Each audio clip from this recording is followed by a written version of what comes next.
So I was just saying thank you for joining, and a very big welcome to all of you.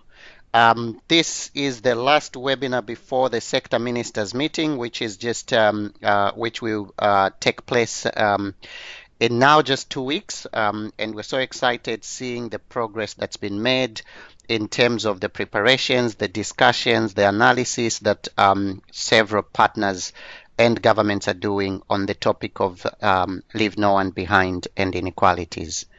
As we get into the last 2 weeks of this preparatory process, we thought that it is important to share more information about the meeting itself and also get to answer any questions that might still be there. So this webinar will focus on the agenda of the meeting. It will give more details on the ministerial dialogues, which are dialogues where ministers will make presentations and will have discussions with their colleagues. We will also provide information on the commitment process for just to provide more clarity for those that might not be clear at this point. If you have any question, please feel free to put that question in the chat. We will also open the lines at specific points. So if you do want to take the floor, that will also be very welcome. I would like to once again thank everyone, and also just indicate we've got Katarina, who's the Chief Executive Officer of the SWA Secretariat. We've got John Len. We've got also a few of the leads who helped to prepare the ministerial dialogues, who will also take us through this presentation. So at this point, without taking much of your time, I will pass on to John Len, who will take us through the first few slides. John Len is working with the Secretariat now for about a month. He's providing senior advisory support towards the preparation of the meeting. John, over to you. Thank you very much, Sitali, and great to see so many friends there on joining the call. Friends we already know and friends that we're going to make when we get there. Yes, nice picture to tell you where Costa Rica is. I hope everyone's booked their travel and they're going to the right place. Next slide, please. You're probably all familiar with this objective, but I think it's just worth 1 minute. You can see the slide on the screen in front of you. I just want to emphasize that this concept of leaving no one behind, it basically means the same thing as providing sanitation for everybody and water for everybody, indeed sanitation and water for all. And so it's really important that everything that we do and everything that we talk about at the meeting relates to those people who are normally left behind. And we're talking here about very poor people, homeless people, women, children, elderly, disabled people, ethnic minorities, refugees, migrants. You know, you're all familiar with the different sorts of people who sadly are frequently neglected. They're often the people who are left behind, and it's very common to talk to a government or a utility and say, do you know who the 20% of the people are that you're not serving? And the answer is no, we don't know who they are. So those are the people whom we serve. They're the people that we're going to have this meeting in order to make really good progress towards serving them all and leaving none of them behind. And therefore, as you see in this slide, we all need to be ready to hold ourselves accountable for the progress that we're making, to explain why we're not making progress if we're not, to share fantastic stories of great things that we're doing, things that we're very proud about in our particular countries and which we think that friends and colleagues in other countries would like to hear about. Hence the point about peer review and the mutual accountability. Mutual accountability, as you know, is becoming a really big element of SWA's work. And I think it's extremely interesting because it means that countries and indeed other external support agencies as well are putting their hands up to say, we want to hold ourselves accountable in front of each other, and others will witness you know, what we're doing, and then we'll do that for them. So it's not a blaming or a finger pointing.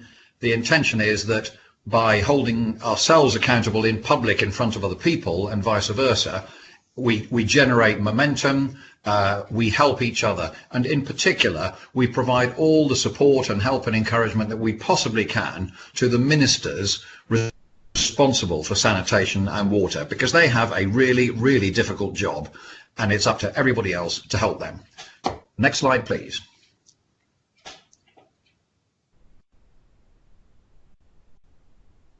Oh yes, outcomes of the meeting. That's what we're intending will come through.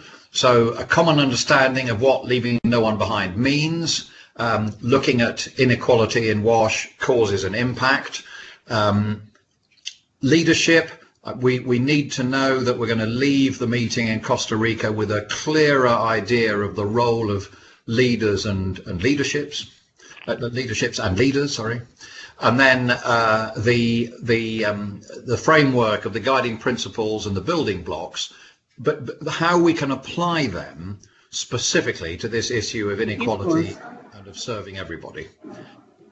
Finance, you can see we've highlighted that as a particular subject because, as you know, at SWA we have finance ministers meetings as well as if you're not speaking, would you be very kind and mute your microphone, and then it's easier for everyone to hear the speaker. Thank you very much. And then finance, as you know, we have finance ministers meetings and the sector ministers meetings kind of mesh in with those. And as I'm sure everyone on this call is aware, the Minister of Finance is an absolutely fundamentally important person in order to achieve progress in our work. Next slide, please. Great. Thanks. Just to say, you don't need to read all the detail of the agenda, but you do need to know that it's going to be very, very busy. Everyone who's coming is a senior person. You know, their time is valuable and important, and therefore we've tried to design an agenda that will keep everybody busy all the time. We've got a total of 7 plenary sessions. Number 1 is the opening ceremony, the opening session, and number 7 is the closing. And so both of those, as you expect, would have a degree of formality and some very, very high-level political figures speaking, which is very exciting for us. They won't have so much of the content, perhaps, although, of course, when we get to plenary 7, which we will in a moment, that's clearly going to be a moment of inspiration. But we've got that opening. Then we go straight into a plenary session 2, followed by 3. And 2, as you can see, we've got 4 really top quality speakers who are going to be talking to us, not only to set the scene of what the current position is in the WASH sector, specifically on inequalities, but also we've got a couple of external voices, which I think everyone will find very interesting.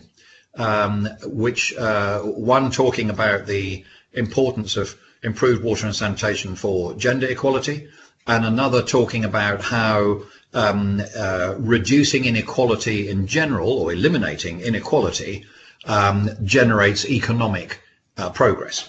So that's, you know, very interesting. And number 2 will end with one of our ministers, Minister Bekele from Ethiopia, inspiring us all with the story of what good things have been done in Ethiopia and in other countries since the last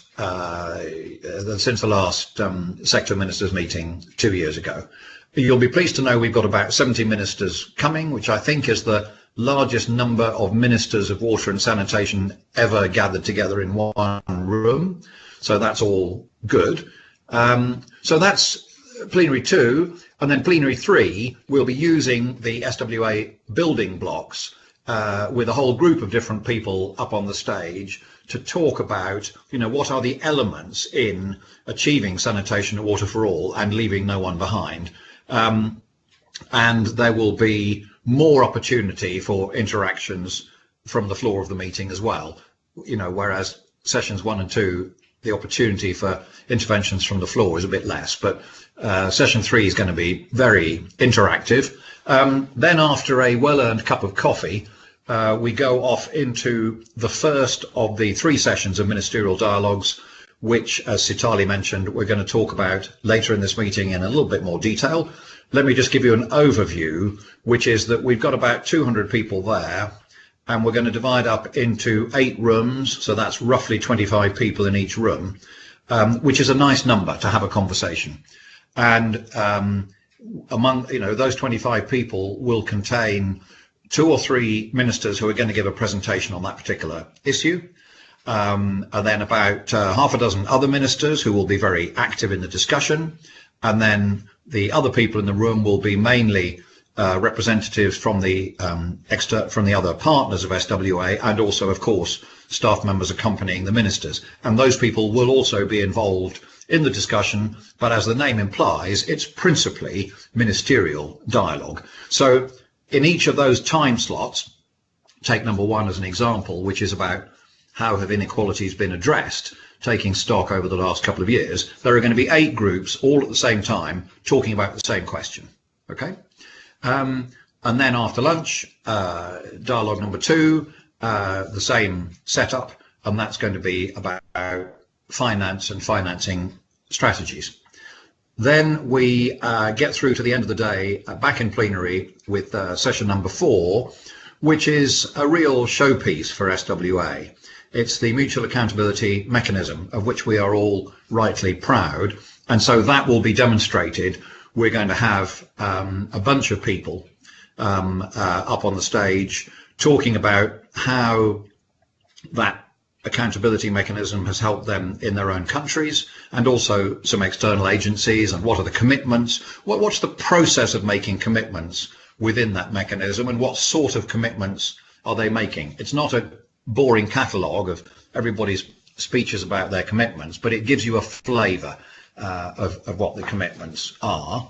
Then at the end of day 1, which is just kind of hiding at the bottom of this slide, everybody staggers out of the plenary hall at 5:30, and you'll be pleased to know that there are some snacks and soft drinks out in the foyer where people can then meet their friends, make new friends, talk about the things that have been going on during the day, share their thoughts, observations, feelings. Of course, the Secretariat staff will be there to listen to what people are saying. And so it will have been an intensive set of quite formal sessions, but there's an hour there at the end to unwind and really get into informal discussions, which I think is going to be very important. Next slide, please. And then I will just quickly go through day 2, and then I will pause to ask for questions and comments. So day 2 continues at a pretty rapid pace. We start in plenary number 5, which is about some particular elements of what we in SWA believe to be the real drivers that are going to achieve progress. One very interesting part of that is data and information. And some people might say that sounds boring, but actually you need good data and information, and you need to manage it well. You need to know how to use it, and then it can be extremely helpful to you, particularly for shedding light on inequality and people who are left behind. And then that also ties in with the other 2 that we put in the headline, transparency and integrity. And obviously, as you can see, those are related to the use of data. Although, of course, they are broader subjects in themselves. And so we'll have several people who will be looking at the transparency and integrity aspect of sector governance on stage with other colleagues who will be talking more about the data and the information. And I think that's a really exciting mix and time for discussions from the floor as well. Then we break out into our 8 sessions, which I've already characterized, for the 3rd and final ministerial dialogue, which is about partnership and how to get the best, how to get the most out of sector collaboration. You recall that, 20 or 30 years ago, anything that was going to be done in our sector, the government would do it, and no one else would even expect to be involved or ask to be involved. And then, my goodness, we've come a long way, which is great. In so many countries, the governments have opened up these processes. Other people have clamoured to join, which is great. And so we now have a much more dynamic, much more interactive and collaborative atmosphere. But of course, we can still do better at that. And there may be some countries that are uneasy, or they're not quite getting that well understood and done. So this is a great opportunity for people to learn from each other there. And then after lunch, we have plenary session 6, which is, again, a nice long time. And we've got people from all the various constituency parts of SWA up on the stage talking about, what are the take-home messages for them? What are the really exciting and wonderful things that they've been learning in these last couple of days? And of course, plenty of opportunity for people from the floor also to contribute. We will also at that point bring in a very short sort of thumbnail sketch of how the 3 ministerial dialogues went. It's not a formal reporting back, because 8 groups times 3 sessions is 24 groups, and we're not going to just have 24 people reporting back. We'll have one government minister who will be briefed by colleagues and myself, who will bring the whole atmosphere and life of those 24 dialogues to life in this plenary session. And the second special element is that we're going to have an input from a spokesperson who will be talking on behalf of all of the regional sanitation conferences. You know that Latino San would have just been going on the day before. We had Africa San recently, we had Asako San recently, and we're very keen to hear sort of responses and feelings from the people that manage those 3. It'll just be one person talking on behalf of all those groups. And then that gets us to plenary session 7, which I've already mentioned briefly. Of course, it has some formal elements. There are going to be a couple of inspiring speakers who will reflect not only on what they've heard, but also giving some direction forward. And then, of course, our very own CEO will finish it off with a great inspiring and rallying speech, looking forward to demonstrate and encourage us all in what we're going to do when we go home from Costa Rica. So, Sitali, let me pause there. I think I've covered the whole agenda, and I welcome questions or comments. Thank you. Thank you so much, John. That was a marathon, and it covered the details very well. Thank you so much. I was just looking through the chat to see if there are questions. The one aspect that came up related to the networking event, and I think as we move into the next part, Katerina could also touch on that. And Neil is the one who brought that up. So Neil, at some point, to give you a chance maybe to also add to that. For now, if you have questions, please keep sending them in the chat, and I hope I have not missed anything. And if you have not put your names yet, please do so. At this point, I will ask Katerina just to give an overview of the ministerial dialogues, because we want to get into slight more detail here. And then I will also call on Claire when we get to ministerial dialogue number 3 to give us the details on that one. So, Katerina, over to you. Hi, good morning and good afternoon to everyone. This is Katerina Albuquerque, and I'm very happy to be here in front of so many of you to talk about the ministerial dialogues. John already gave you an introduction to the ministerial dialogues, and you all know, those of you who are old to SWA, know that this is a key feature of our meetings. We devote always approximately 50% of our time in ministerial dialogues. As John was saying, we are breaking a record this year by having a record number of ministers, sector ministers, around the same table, or in the same room, not around the same table, in the same room. During the ministerial dialogues, we will separate them across different rooms, as John was mentioning.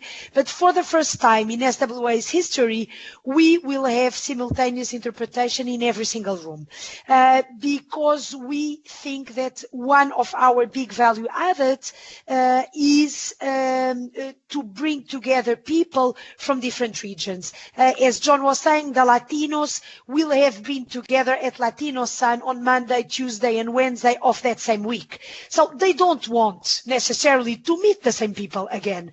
And the same for the Africans and the same for the Asians.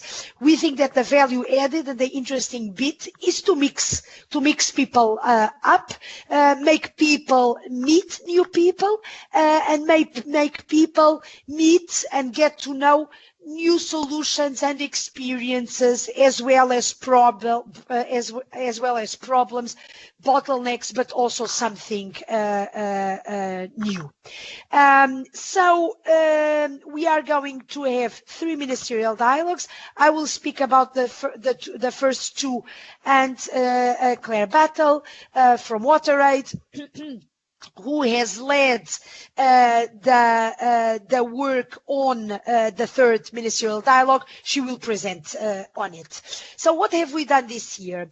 Contrary to what I've seen in the past with SWA, we decided to decentralize the elaboration of the agenda. So there was the high-level political dialogue working group, which was led by Paul Deverell from the FID and the Amileta Astorga from the government of Costa Rica, who led this group, and it were people in this group who then took ownership of designing each one of the plenaries, determining what the subjects would be, who should be invited. The same happened with the ministerial dialogues. So we have the ministerial dialogue number 1 about taking stock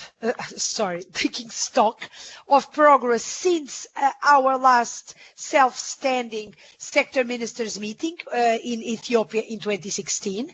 And as John was saying, the focus is elimination of inequalities. So to what extent has inequality been addressed? And when we say how has inequality been addressed, it's basically asking the question of which specific and targeted measures were taken by governments and others to make sure that inequalities are progressively eliminated until ideally before 2030.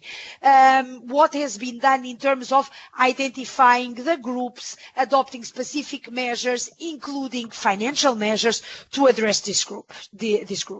The second session is about finance, to leave no one behind, and the third one is about partnerships in practice. So what is the difference between Ministerial Dialogues 1 and 2 and Ministerial Dialogue 3? Ministerial Dialogue 1 and 2 are the traditional ministerial dialogues we had in the past, where we have a multi-stakeholder participation inside the dialogue, because I would say this is part of our DNA, the multi-stakeholder approach. So everyone is around the table, but the facilitator will first give the floor, as John was saying, to some ministers. So at the beginning, the first part of the dialogue is occupied by the ministers who will present, and then by other ministers who will want to speak. I would say that approximately at half time, but this will depend on the facilitator and on how the discussions are going. If nobody is speaking, maybe the facilitator will start bringing in other stakeholders before.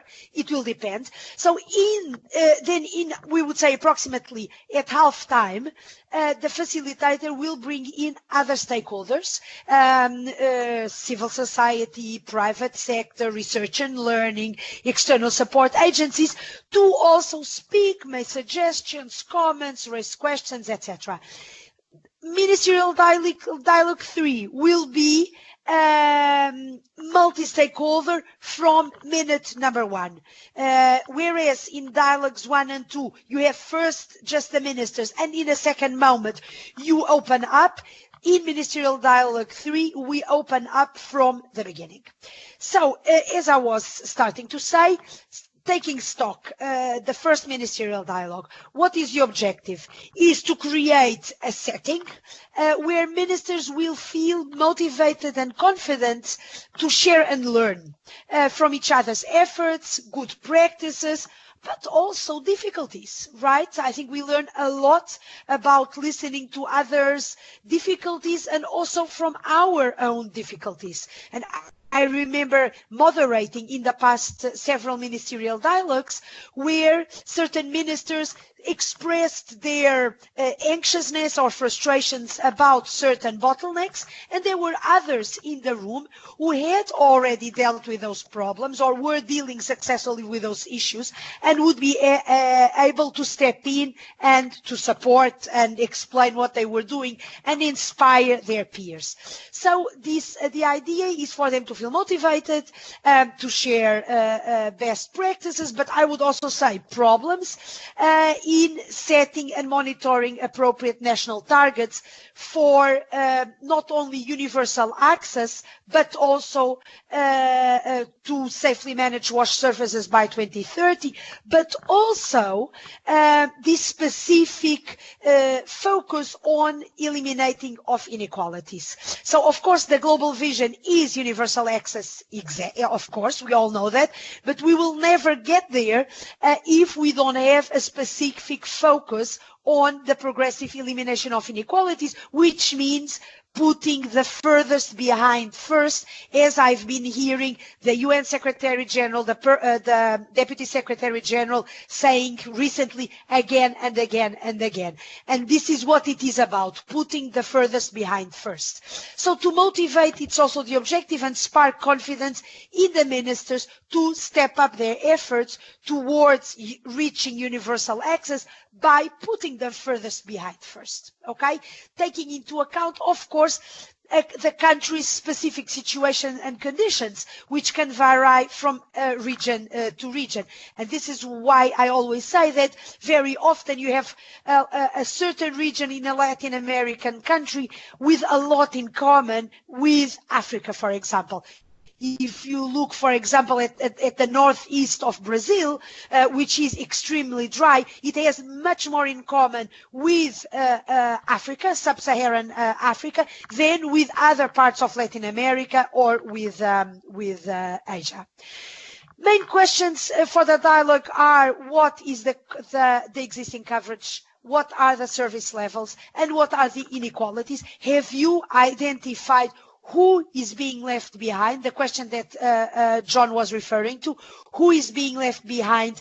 What is the color of their skin? What is the passport that they hold? What is the language that they speak? Where do they live? In a rural or an urban or peri-urban area, etc. Have national targets for WASH related to the SDGs been set? Which ones? And how will these targets be, and of course the progress regarding elimination of inequalities be monitored? Now, regarding Dialogue 2, which is on finance, the idea is to provide also again to ministers, but as I said, in the second phase of the discussion, other stakeholders, to share challenges and solutions for achieving economic viability while extending services and maintaining affordability of services for all. The idea is also to explore the connection between appropriate tariff structures and cost recovery to attract a wide range of sources of finance to water and sanitation. The idea is also to look into the 3 T's, acknowledging the fact that with the T from which governments have the biggest chances and the biggest possibilities and the biggest security, right, in raising resources is from tariffs, right? Because when we talk about transfers of tariffs, well, the freedom of decision makers is more limited because you will be competing with other sectors. So looking at tariffs and looking at how you can raise tariffs without losing elections and how you can expand the available resources in order to leverage additional resources, right? And also to make sure that you build appropriate tariff structures that allow not only cost recovery, but also that allow reaching for the most marginalized and the poorest in the population. So the idea is also to focus on how ministers can demonstrate leadership, drive effective planning and monitoring to achieve economic viability and deliver services even to the most marginalized, etc. Some of the key questions are: what are the success factors in designing economically viable tariffs? How can you raise more money, more resources from the T, the 3rd T, the tariffs? How can you do that without losing elections? And how do ministers protect the poor when tariffs are raised and might not be affordable to some groups of the population?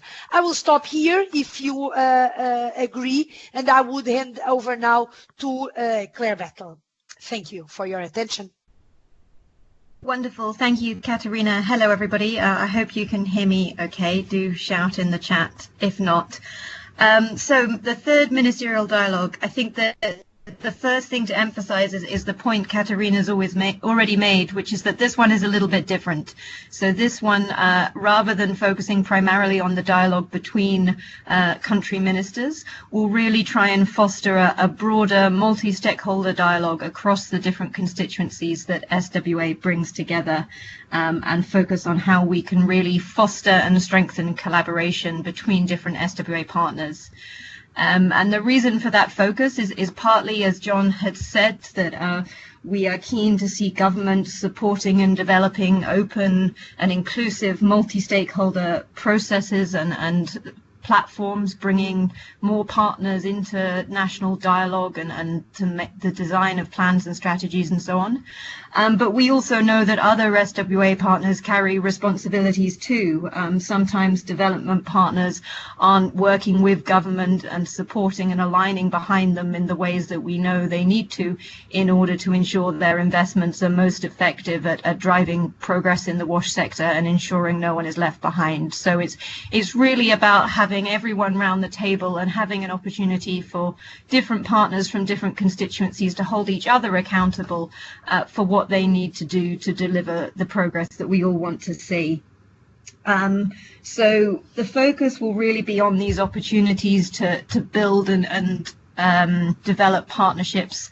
But we're also hoping to get into some of the more nitty-gritty, some of the difficulties, because partnerships can be hard.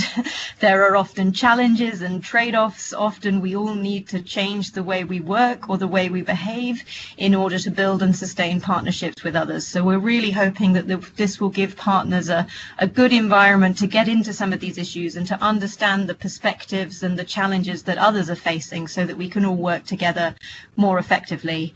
And it will really use the SWA collaborative behaviours as a sort of foundation. That is the framework for how we've identified partners need to behave. So we'll be hoping partners will talk to what they're doing to implement those collaborative behaviours and examples of progress and also examples of challenges. So some of the key questions that we're hoping people will explore are: how partners can increase the effectiveness and impact of their collaboration, with a specific focus on how we can use collaboration to really reduce inequalities and reach the furthest behind.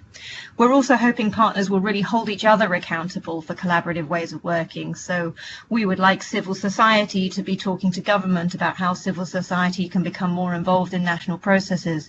We would like developing country governments to challenge their development partners on what they plan to do to really ensure they're supporting rather than undermining country systems. And we would like donors to challenge government on how they're ensuring they have the systems in place to use the money that they're getting most effectively. So all those kind of discussions, and obviously involving the private sector and research and learning constituencies too. And we're hoping to draw out some really great positive examples of practical experiences from collaboration across the SWA partnership, and try and identify some steps of how we can all move forward.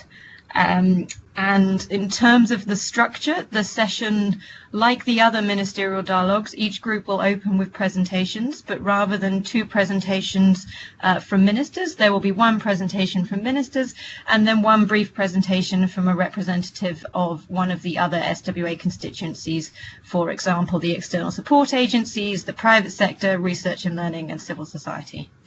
I think that's it. The one thing I forgot to say is that, as well as encouraging partners to talk about how we can collaborate within the WASH sector, we're also hoping people might bring in some thinking and ideas around collaboration between the WASH sector and groups outside of our own sector, so in areas like nutrition and education and health. With that, I will finish and hand back to you, Katerina. Great. Sorry, Katerina, are you there? Yes, I am. Yes. If you could just move to the next slide, the one after this. So Claire, thank you so much. Thank you, Katerina, as well.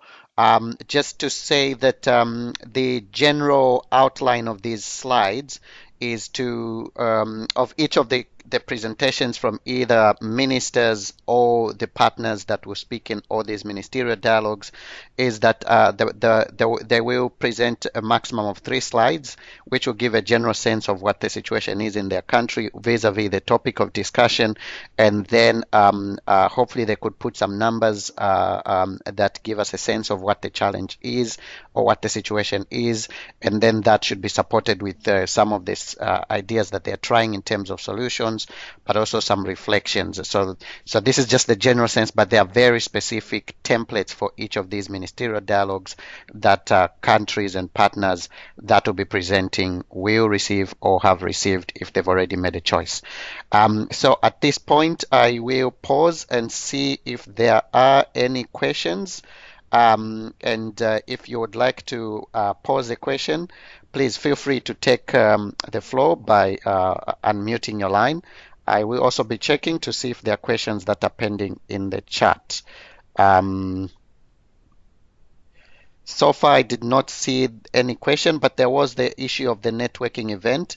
So Neil, if you wanted to talk about that, you can open your line and speak to that, if you wanted to add anything to that.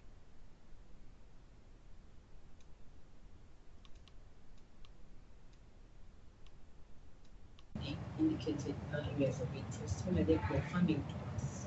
Okay. I don't think we're getting Neil, and I don't see that there's any question in the chat. Is there I'm anyone? happy to talk about it, Sitali. Okay. If Neil has left, I can add one line on this. Mariana is saying that she can talk. Mariana, Yep. go ahead. Thank you, Katerina. Hi, everyone. So yeah, just really briefly to mention that SWA has kindly agreed to have this short moment after a very long day of discussions.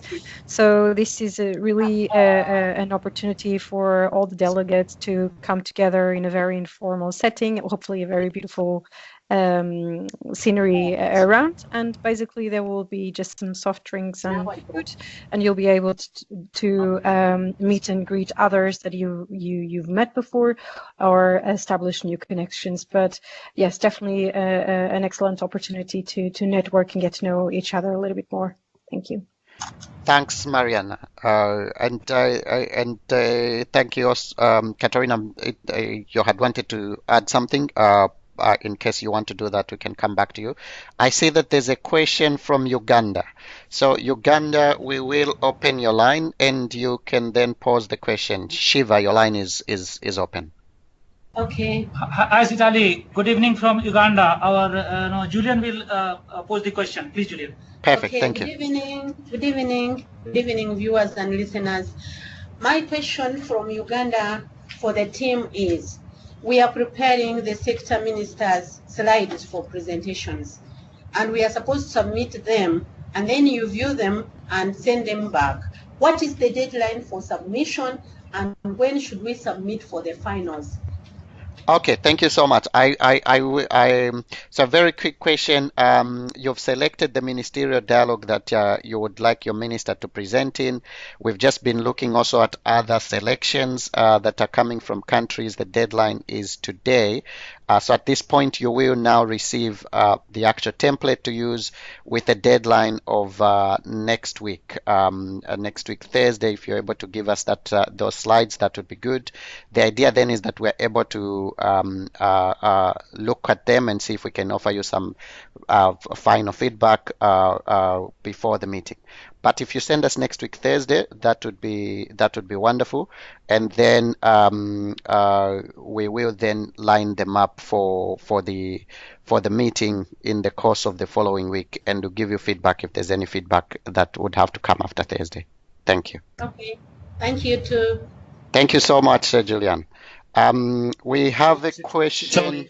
Charlie, it's John. Sorry to interrupt. Could I just add an extra word to your answer to my friend Julianne and her question, which is that 99% of times that people prepare a set of slides and send them in, they're much, much too long. So please, when you're preparing your sets of slides, keep them really, really short. That will help us, and it will also help you, because you won't get us writing back to you at rather short notice saying, sorry, please cut 3/4 of your slides. So please have a look at the template that Sitali has been sending you, and make sure that you exercise very strong self-discipline to reduce your presentation to the absolute specified minimum length. Thank you very much. Okay, we have heard. We will follow the instructions to the dot. Thank you so much. Thank you. So we have a question from Dennis, and the question is, will ministers have a clear idea of how they are expected to participate in the dialogue sessions? So, Dennis, just to let you know, every country has received a briefing on how the ministerial dialogues will be, what the content of the ministerial dialogue will be, and how it will be run. So for now, what countries may not yet know is in which room will their minister be, will their minister speak first, will their minister speak second, and that's the detail that we'll then be sharing with countries once we're through with the point where the selection from countries has been received in terms of where they want their minister to present. So there's some detail that they have in terms of what the content is, what the structure of those dialogues are. There's some detail that's not yet provided for valid reasons, and that detail is which room their country and minister will be for which dialogue, and in which room will their minister speak, and if they're speaking, are they speaking first or second? So that's yet to be provided to countries. So thanks for that question, and thank you also to Tanzania and others that are adding also the names of other people joining on their lines. When do partners have to submit commitments by? Okay, so we'll come to that, Virginia. In fact, Mariana, that's the next part of this presentation covers that. Have other partners from other constituencies also received the briefing to shape their engagement in Ministerial Dialogue 3? That's a question from Claire. Claire, so yeah, what the other partners are receiving is the request if they want to present. John, you've been contacting these partners, so let me just maybe give this question to you. And I know that yesterday we're sending this document to some of the partners as well. So John, over to you on Sorry, that. Sitali, just to clarify my question was that I understand John has sent the information to the people presenting, Yes. but just so that the others participating more generally know that they will be expected to play a greater role in that dialogue and that they should have a high-level representative at the table from the beginning, engaging in the discussion and so on, even if they're not presenting. That was my query. Okay, thank you. John, did you want to add anything to that? It's a good point. I have indeed been contacting the ministerial dialogue number 3 other constituencies invited speakers to prepare. I personally have not contacted the other constituents who are not specifically speaking. So let me just check that one back with you, Sitali, whether they've all received a general explanation and briefing about the point that Claire raises. Okay. So yeah, and the quick answer to that is that we haven't given that briefing to everyone unless if they were going to be speaking, and we can do that. I think that's a great point. So we can add that to the update just so that people are aware as well. Thank you for that. Thank you. There's a question from Tanzania, which I am afraid I do not want to answer in public for fear that it might give a lot of other people leeway. And the question from Tanzania is they are not able to submit their country brief today, which was the deadline, and they are requesting for more time to submit next week. If I say yes here in public, then other people will do that. So Tanzania, Dr. Mas, I think we can get in touch with you bilaterally to see. Anyway, it's already end of day for you, so I think if you're able to get us as soon as possible from this point, that would be great. Thank you. So if there are more questions, please keep bringing them in the chat, and we've got a few more slides that are also very interesting. They're about the commitments that have also been talked about already. And here now you hear about the mechanics of how to submit those commitments if you haven't yet done so. And if you haven't heard much about this, we'll also be able to provide more information in the segment on questions and answers.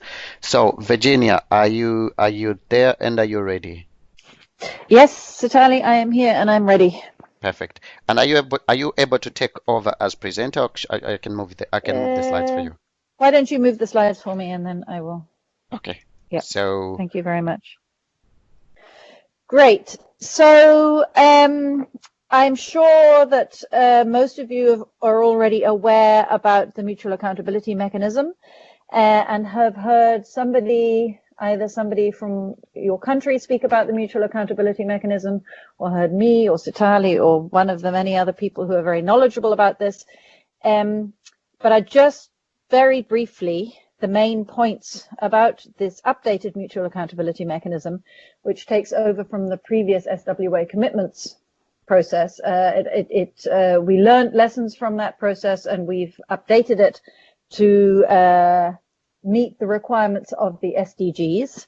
And in this updated mutual accountability mechanism, partners work through their national processes, aligning their commitments, the commitments that they're making with national plans. It's very much government-led.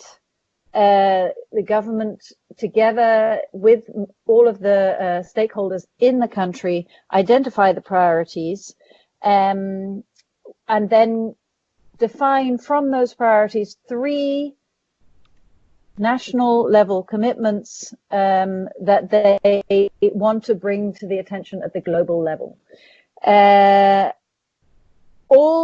But beyond just the governments, which is what we previously had with the previous commitments process, it was just governments who were making commitments in the main. There were also a few external support agencies that also provided commitments, but in the main it was countries providing commitments. In this reiteration of the commitments process, we are looking to have all stakeholders making commitments, either as individual organizations or through their constituencies. And so that's the core of the mutual accountability mechanism. This is the first opportunity for countries and partners to table their commitments.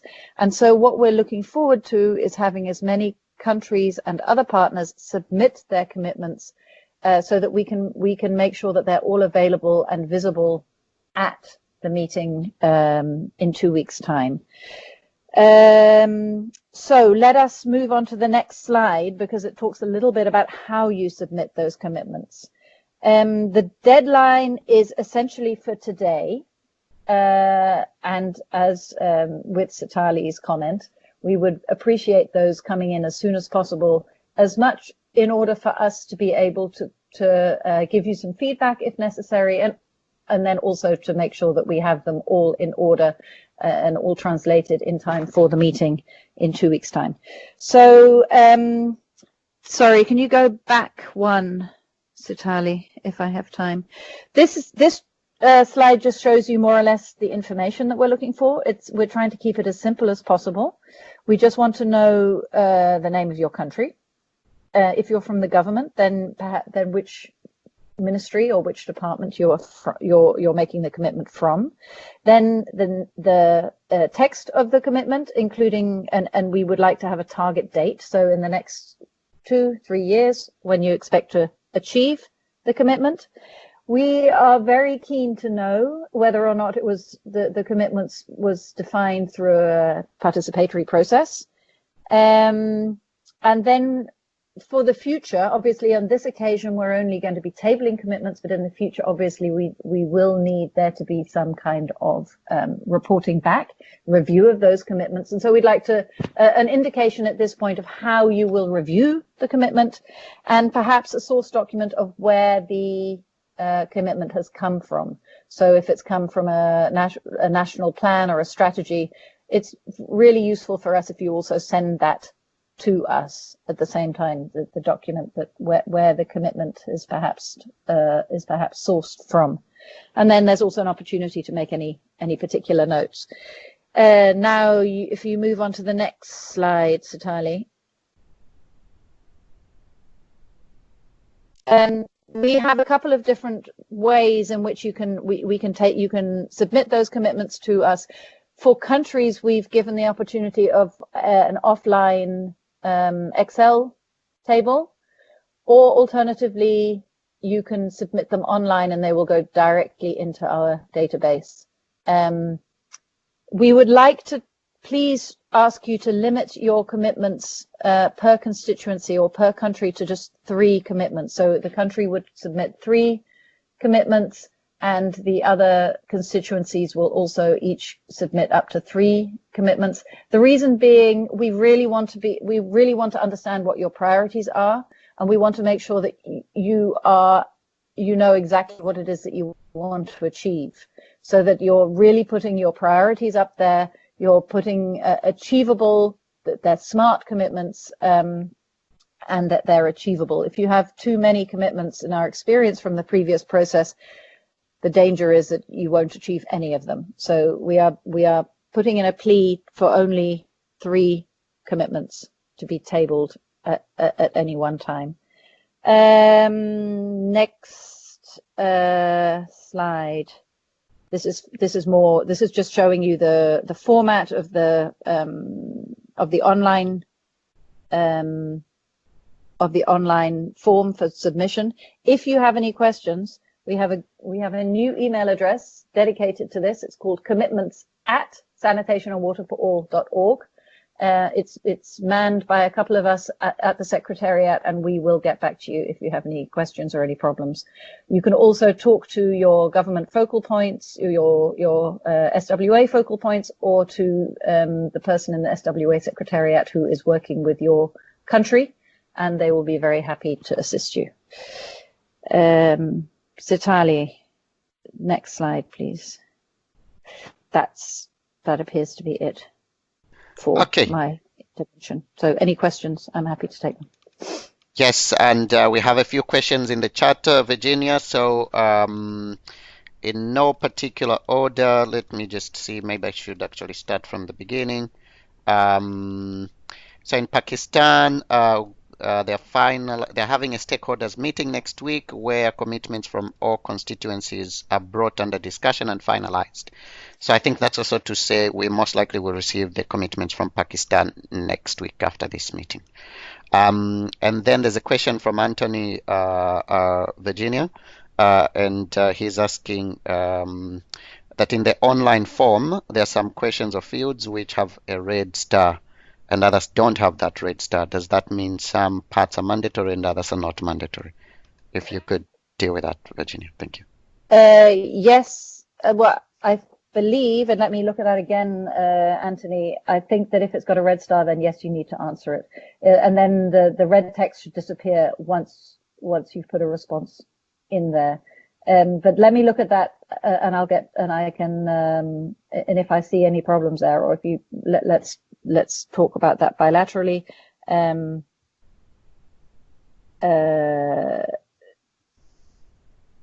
To be honest, I hadn't noticed a red star, but let me check that. I can check that right now. Sorry. Okay. Thanks, Virginia. As you're checking, I think the other thing to add is that the offline form, that's the Excel, the table that governments are using, that also has some parts where if you fill in information, then the red, the part that's indicated in red font goes away. So just for people to know as well, that I think there's a similar situation also with the offline form, just to indicate that those parts are obviously the ones that, I mean, you have to add all the information that you have, but for those red parts, they only go away once the information is added. So we've got just a few more slides, and I think this is more or less the last. This just is to indicate what the key actions should be, and if you could look at this and think through in terms of whether this has been done for you, for your organization or your government. So for partners at country level, has your minister confirmed participation? Please do check on that. We've got so far confirmations from roughly about 60 countries.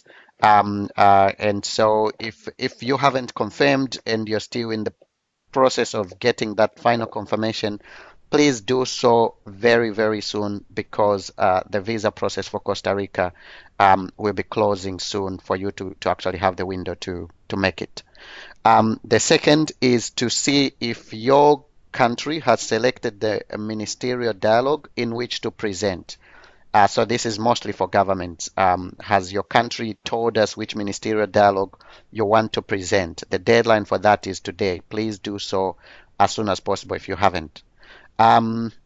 Submission of the country brief. This is the 4-page document, just summarizing the situation and highlighting those priorities. That the deadline is also today. Please, would be grateful if you could send that as soon as possible. And then submitting commitments or sharing those commitments, either using the online form or by sending them via email. And then the next step will be the submission of the presentation for ministerial dialogues, with a deadline of next week, Thursday. These are more or less sort of actions before the meeting. There are other actions which are really crucial to the meeting, in terms of, has information for visas been provided? If you have to get a visa on arrival, please let us know if you can send that through. Then for all the other partners, a few actions as well. Have you developed and shared the commitments? If not, please, the window is still open to do that. And then submission of the presentation if your organization has been requested to present in Ministerial Dialogue 3. And then we're encouraging all our partners to check with their respective country offices to submit commitments. If that's not yet been done, please help in terms of following up. Engaging in pre and post SMM country and global analysis and advocacy on Leave No One Behind or inequalities. This is just to ask for your support and engagement in the activities before the SMM, as well as activities after the SMM in this area. And then ensure confirmation if your partner is, if your institution is participating in the meeting. So these are sort of the key actions we thought we should try and get to the end of the call with. Now, at this point, we'll just take a few questions, noting that we've reached the 1 hour mark. And what we usually do is that at this point, we are finished with the substantive presentation, and we're still open in case there are questions. So keep the line open until we address those questions. So please feel free to stay. And for those that might have something to go to, please make sure you add your details in the chat. And if you have a question, please ask. We'll still keep the conversation going. So Virginia, I think, could you provide clarification, or have you checked now? Do you have any response to Anthony? Any final remarks on that? Okay, please go. Yes, no, absolutely. The red stars mean please fill in, and where there is not a red star, you don't have to fill in. But yes, please provide as much information as you can to make sure that our database is as complete as possible. And I also just wanted to say thank you very much indeed for those countries and partners that have already submitted their commitments. It's fantastic to see them coming in. We're all very excited at the Secretariat every time we get a new country or a new organization submitting their commitments. They're all being recorded, and they will all be presented at the SMN. Whether or not you're coming to the sector ministers meeting, I just want to stress that. Doesn't matter if you're coming or not, your commitments will be presented. Great. Thank you so much, Virginia. And Claire, yes, you do highlight that this slide with sort of the key actions that it could be shared. Yes, we will do that. Thank you for that. We're intending to share via sort of an update from the webinar, but I think the point you're making is maybe we could actually do a very targeted sharing of this. So I think we can do that. Thank you. In regard to submission of verbal notes, we have not yet submitted due to the late approval of one of our participants. So is this Boniswa? I think this is Boniswa, is it? No. I ask because I would okay, this is Boniswa. Could we just open the line for you so you could say when you say the verbal note, you mean for visa? Hi, Sitali. Hi, and Boniswa. team. Yes, good afternoon and good evening and good morning to others. Yes, I think we had challenges with, we concluded the verbal note, but the attachment documents were not all in, but I'm hoping that by the end of close of business today, we'll be able to submit those documents. But I understand that the closing date was around the 4th of March. What would be the possible implications now? Okay, so there is good news, Boniswa. I mean that not verbal can still be submitted when it's ready, but just make sure that all the participants from Eswatini who are going to the meeting should submit information, should submit their details for visa on arrival, and the details are passport details, the itineraries. Yes, the itinerary will have the expected date of arrival and departure, and that way they will be put on the general list that's also going to the ministry. And if that's not yet been done, I would suggest that should be done soon. That's the quickest way now to do it. Okay. Yes. Thank you very much. All right. Cheers. Thanks. Thank you. Any other questions?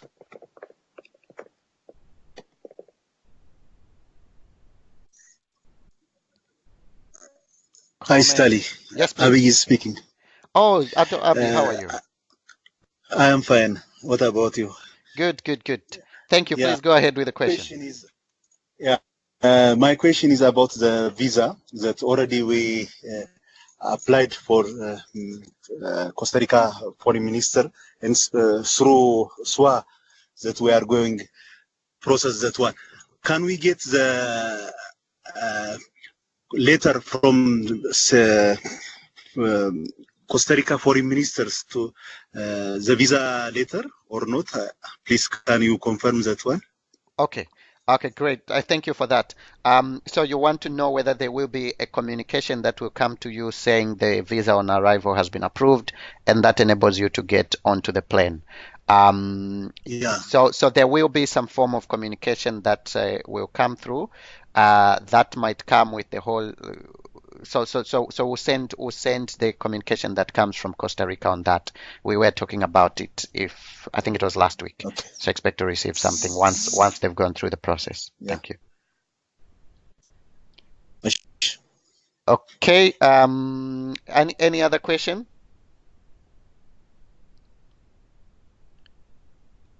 Any comments for our colleagues on the phone? We have two colleagues on the phone, I believe. If you wanted to say something, your lines are muted. So I have unmuted them now in case you wanted to say anything. If not, yes, Nompi. Hi, it's Italian, everyone. Hello? Good, we can hear you. Oh, great. Okay, I'm wondering, Titali, if you shared the presentation template, number 5, submit presentation for ministerial dialogue. I have not seen it. Okay, so that's coming. Your country has selected the ministerial dialogue, which was good, and you did that in very good time. So you will receive the template specific to the.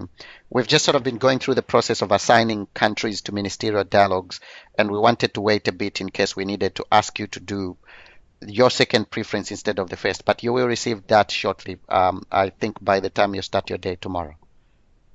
Okay, thank you, Titali. Okay. Thank you. So I'm just checking in the chat. No questions there. Okay, so we will be bringing this to a close now. Just a few things to say. If you have not put your name in the chat, please do so again. And if you joined with other people, please add their names. Secondly, we just want to thank you for joining this webinar and the ones that we've had before in the lead up to the sector ministers meeting. The focus of these webinars has been on leave no one behind, and we will continue with this series after the sector ministers meeting. The next webinar after the sector ministers meeting will be, I believe, at the end of May. Not I believe, I think that's indeed the case. And that will look at the outcomes of the sector ministers meeting, and we'll hear at that point also from one of the countries at ministerial level in terms of what they're planning to take forward. I think I can already share this news that the minister from the Gambia, when we spoke with them last week or the week before last, the ministers from the Gambia said they would be happy to come and join that webinar to also share their own take on the meeting and how they're intending to take it forward. So that's promising already to be an exciting one, and it will be on the outcomes of the sector ministers meeting, and between now and that meeting, we'll also be sharing what the next webinars will focus on. For now, just reminders on the visas, reminders on the deadlines and materials that have to be sent, including the submission of commitments. If that's not yet been done, please do so. From this point on, I'd like to thank all the speakers today, John, Katerina, Claire, Virginia, and everybody who's also posed questions and contributed to this discussion. Looking forward to seeing most of you in San Jose in literally 2 weeks. Thank you very much, and do have a good day. Oh, Rebecca from Tanzania, you have not been able to see the presentation, only heard the voice. When are the presentations to be made available? Rebecca, that's Tanzania, I guess. Yeah, we are thanking you for the webinar, and we are not lucky to see the slides, the presentation, but at least we heard what was going on, and we appreciate it. I hope Sitali will share some for us. The presentations, yeah, we shall go through. Thank you very much. Okay, thank you very much. So I will share right now. So can I send to Dr. Massa? Yes, and don't forget to copy Rebecca, please. Okay. Rebecca, Daisy, Hamisa, Wilhelmina also, she's around here. Oh, Wilhelmina as well. Okay. So I will send that. Just now. Vitali. Yes, please. Hello? Yeah. Yes.